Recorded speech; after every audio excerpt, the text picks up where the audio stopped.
Right, boys, today we are going to meet something called a perfect passive participle.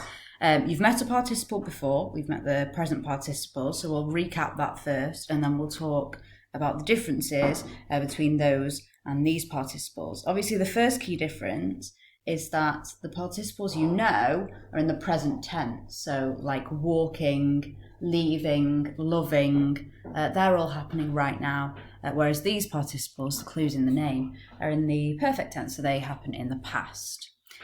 Just like present participles, they are essentially an adjective, so they can't be used as a full verb. So just with present participles, you couldn't have a sentence that just said Miss Hoth leaving the house, because that doesn't make sense. You need some kind of verb involved in the sentence. The leaving bit is essentially an adjective that describes Miss Hoth in that sentence. And we'll talk about how the perfect passive participles work in the same way, just with a different tense and obviously a slightly different translation. So just to recap present participles then, firstly, you need to write the title Perfect Passive Participles in your books. It's really important that you make notes while we're going through this grammar, because this actually isn't in the textbook that you guys have. It's in the next textbook, which obviously you don't own at the moment. So it's really, really important that you make notes as we go through. So your title is Perfect Passive Participles. Okay, and then underneath that, we're going to do a little recap of the present participle. So here is our present participle. It was quite easy to spot because it either ends in ns or it has nt in the middle. Ns at the end or nt in the middle. And it was just translated as ing. It could change case and it could change number because, as I just said, it's like an adjective. So it's got to describe a noun, so it's got to agree with the noun. So if your noun is accusative, you need an accusative participle to match that noun. So portans here is nominative, whereas portantem is accusative. Discedens is nominative, discedentem is accusative. The clue is in the fact that they end in m, the accusatives. Portans and portantem, therefore, just both mean carrying. And discedens and discedentem both mean leaving. Okay, so they mean the same thing even though their endings are different. It's just that those endings tell us which noun they would agree with within a sentence. So the basic rule of present participles was not m, ns on the end or nt in the middle meant ing in English. And that was your present participle. Okay, so as you can see underneath, the translation of the perfect passive participle, or PPPs for short, is different. So it's having been something. So the present participles were very straightforward. They were just one word. PPPs were a little bit more complicated. Now, in order to understand this translation, we need to talk a bit about what the passive part of this participle actually means. So imagine if I use the word passive in everyday life. If I describe someone as passive, they wouldn't be actively doing something. They'd probably be sat on the sofa, letting things happen, not getting involved, letting people cook them dinner, letting someone choose a film for them to watch. They're passive. They're not bothered about doing anything, okay? And that's because grammatically speaking, passive means that things happen to you rather than that you do them. Now, some of you might be thinking, oh, but that's what an accusative is. Don't worry about accusative and nominatives for now, because that's not what this is about. And in fact, this almost kind of breaks those rules. Passive quite often allows a nominative to have something done to it, which may be a bit brain mushy. So if it is, just forget that little thing for now, okay? But just try to put nominatives and accusatives to one side for just a second. So we're going to focus on the fact that these perfect passive participles therefore tell us something that is happening to whoever is being described. The perfect bit just means it's in the perfect tense. So if you look at that translation at the bottom, the having bit is like the perfect bit. Because if you said someone having been beaten up was lying on the ground, you know that they've been beaten up previously. It's not happening right now. And then the being bit is the passive. Because otherwise, if you got rid of the being, you'd say John, having beaten up David, was lying on the ground. I don't know why John would be lying on the ground in that scenario, but you get what I mean. Having beaten up is not passive, it's active. John is doing the beating there. Whereas having been beaten up is passive, it's happening to them. Okay. So, that's how they are translated. Now we've got to look at how they're formed. So your next little subheading is formation of PPPs. And you can see I've written out the verb porto underneath. Now this is what porto would look like if you looked it up in a dictionary. And it's actually also what any verb would look like if you looked it up in a dictionary.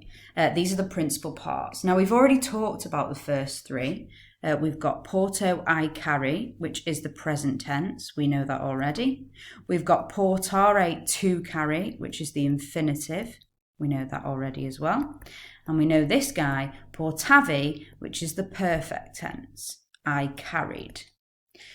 And if you looked up any verb in a dictionary, you'd get those three bits. It wouldn't just say porto means carry. It would say porto, portare, portavi, portatus means carry. But what's that portatus bit? Because we haven't met that before. Portatus, the fourth principal part of any verb. So if you were to look up any verb in a dictionary, the fourth bit, the fourth word, portatus, or whatever is in the place there for whatever verb it is the PPP. So in this list, portatus means having been carried. Okay. Now, you might look at that and think, right, so PPPs end in tus.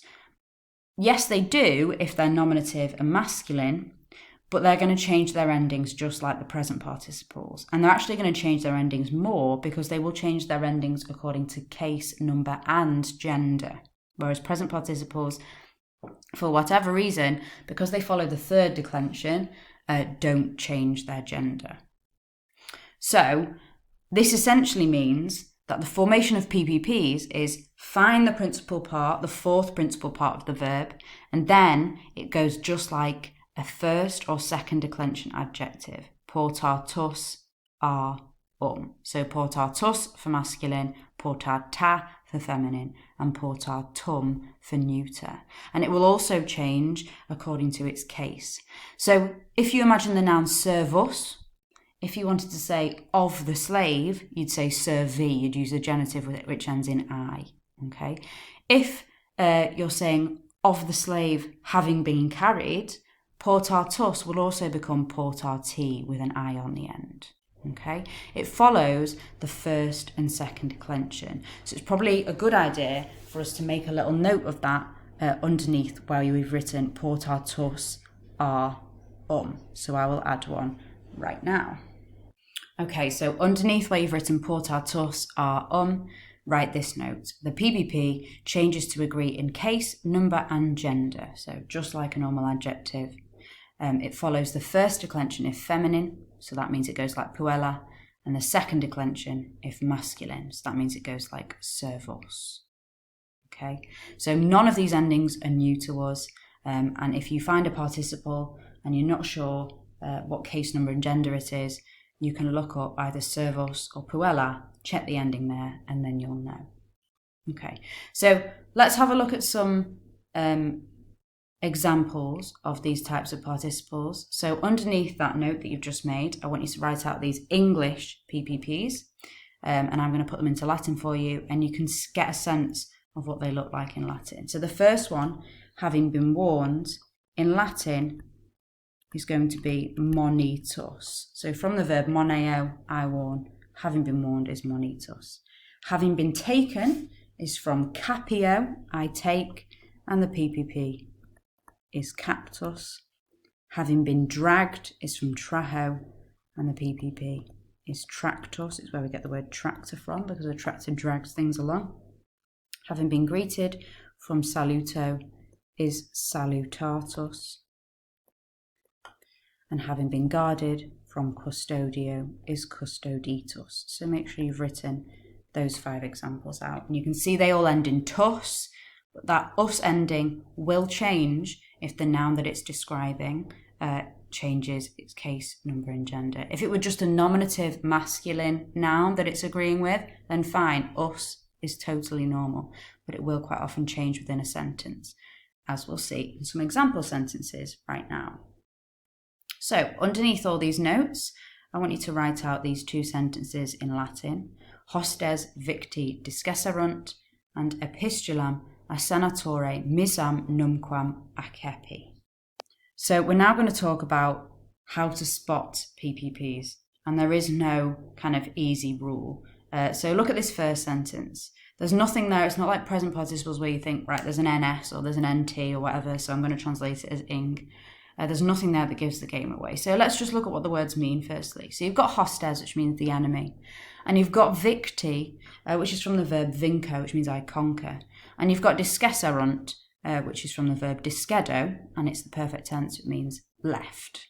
Okay, so that means victi and discesserunt are both formed from verbs. So we look at that and we think, right, there's two verbs in this sentence. It's not a very long sentence, so it's unlikely it's going to be two verbs unless there's an et in the middle, and then it might be, right, the enemy conquered and they left. But there is no et, there's no and. So it's something to do with the enemy, conquer, left. Okay, now look at the ending of victi. As an ending, the letter I could be nominative, masculine, plural. What else is nominative, masculine, plural in this sentence? It's hostes. So victi, therefore, is the nominative version of victus. And if you were to look up vinco in a dictionary, the principal parts would indeed end with victus as its fourth, the PPP, having been conquered. So therefore, this sentence is translated as the enemy having been conquered left. Okay.